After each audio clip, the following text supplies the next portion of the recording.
सेना भर्ती में अग्निपथ योजना का सबसे ज्यादा विरोध ग्वालियर और चंबल अंचल में हुआ था, लेकिन इस विरोध के बाद भी यहां के अधिकांश युवाओं का चयन अग्निवीर भर्ती रैली में हुआ है। अग्निवीर भर्ती में अब तक चयनित 400 अभ्यर्थी प्रशिक्षण के लिए देश के विभिन्न शहरों में स्थित सेना प्रशिक्षण केंद्रों के लिए रवाना हो चुके हैं। ज़्यादातर युवक भिंड और मुरैना के रहने वाले हैं। दरअसल ग्वालियर और चंबल अंचल सहित प्रदेश के 14 जिलों के युवाओं के लिए अक्टूबर 2022 में भर्ती प्रक्रिया शुरू हुई थी। 15 जनवरी को आर्मी पब्लिक स्कूल में लिखित परीक्षा संपन्न हुई, जिसमें 430 अभ्यर्थियों का चयन हुआ है।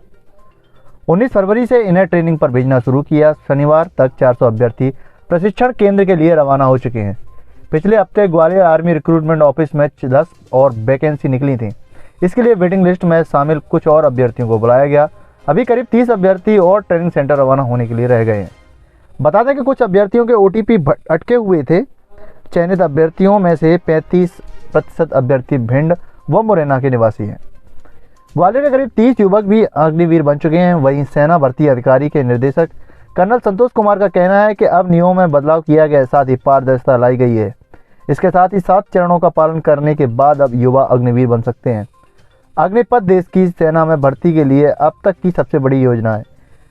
अब इस योजना के तहत सैनिक, वायु सैनिक और नाविकों की भर्ती की जाएगी। अग्निपथ योजना के तहत 6 महीने के प्रशिक्षण और 3.5 साल की सेवा के बाद 25% अग्निवीरों को स्थायी किया जाएगा। 12वीं पास 17.5 वर्ष से ऊपर के युवा अग्निपथ योजना के लिए आवेदन कर सकेंगे। इस योजना से सेना में कार्यरत सैनिकों की औसत आयु भी 32 वर्ष से घटाकर 26 वर्ष कर दी गई है। हालांकि शुरुआत में ग्वालियर, चंबल समेत देश के कई हिस्सों में इस योजना का भारी विरोध हुआ था। Bureau report, Madhyanchal today digital.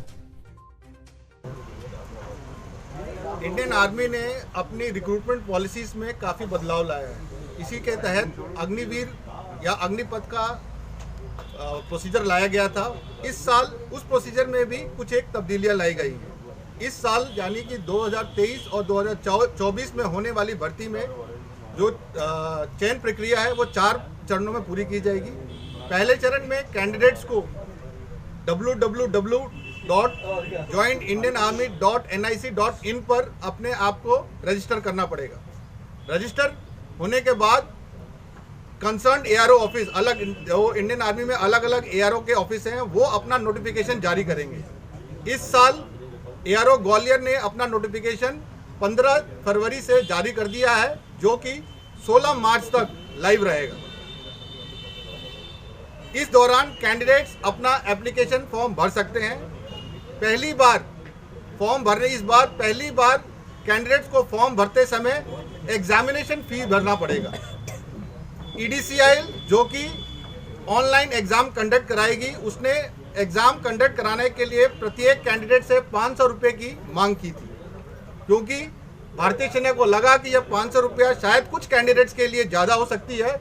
इसलिए यह डिसीजन लिया गया कि इसमें से 250 रुपये भारतीय सेना खुद देगी और बाकी के 250 कैंडिडेट से लिए जाएंगे। तो ऑनलाइन एप्लीकेशन भरते समय कैंडिडेट्स अपने debit card, credit card, UPI के तहत या नेट बैंकिंग के मदद से ये 250 रुपया जमा करा सकते हैं। जैसे ही एप्लीकेशन कंप्लीट होगी और यह 250 रुपये की फीस पूरी हो जाएगी तो एक एडमिट कार्ड और एक रोल नंबर जनरेट होगा, जिस पर डिटेल्ड इंफॉर्मेशन लिखी होगी कि कैंडिडेट्स को कौन से दिन और कहां पर आकर एग्जामिनेशन देना है।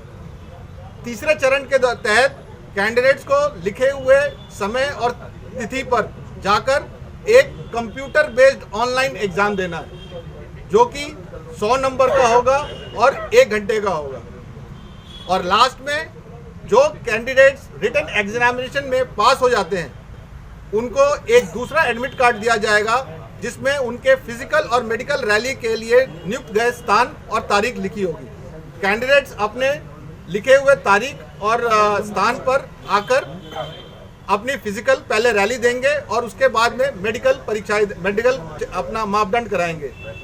फिजिकल और मेडिकल मापदंड में पिछली रैलियों के तहत कोई भी फेरबदल नहीं किया गया है। जो मापदंड हमारे पहले थे वही मापदंड रहेंगे। इन प्रक्रियाओं के बाद जो चीज कैंडिडेट पास हो जाएंगे उनको एक फाइनल मेरिट लिस्ट बनाई जाएगी और फिर उनको उनके बताए गए या चयन किए गए रेजिमेंट और यूनिट में पूरे डॉक्यूमेंटेशन कंप्लीट होने के बाद उनको भेज दिया जाएगा।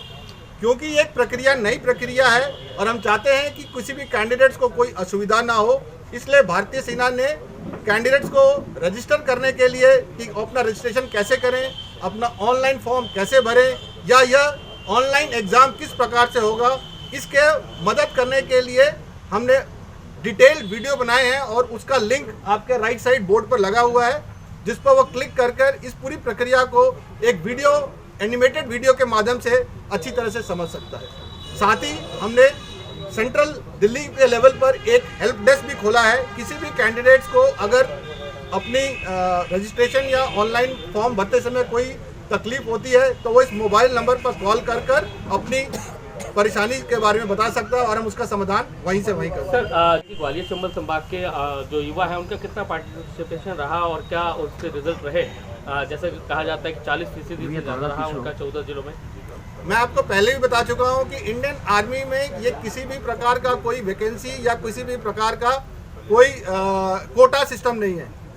यह पूरी की पूरी बिल्कुल मेरिट बेस्ड सिलेक्शन है। ग्वालियर संभाग के लड़के बनस्पत जो छोटे डिस्ट्रिक्ट्स हैं जैसे कि निवाड़ी, टीकमगढ़, छतरपुर, उनसे इनकी संख्या कुछ ज़्यादा होती है क्योंकि इनकी एप्लीकेशन क्वांटिटी भी ज़्यादा होती है और ये लड़के देखा गया कि इनकी रुचि फौज में ज्वाइन करने की ज़्यादा होती है।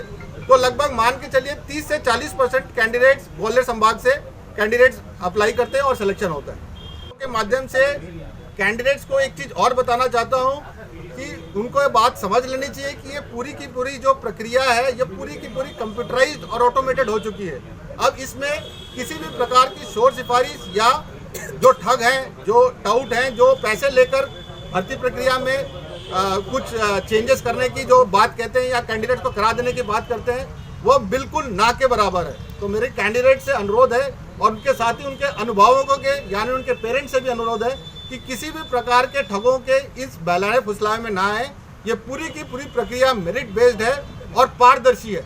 इसमें किसी भी प्रकार का कोई भी ठग इसमें हस्तक्षेप नहीं कर सकता है और अगर कैंडिडेट में अपना कैपेबिलिटी है और उसमें आत्मविश्वास है तो किसी के सहारे, किसी बिना सहारे किसी के वो इस चयन प्रक्रिया को पास कर देश में अग्निवीर बनकर देश की सेवा कर सकता है। धन्यवाद। Thank you sir. अगर आपको हमारे वीडियो पसंद आ रहे हैं तो चैनल को सब्सक्राइब करके घंटे के बटन को दबा दीजिए ताकि आप तक सारी खबरें समय से पहुंच सकें। धन्यवाद।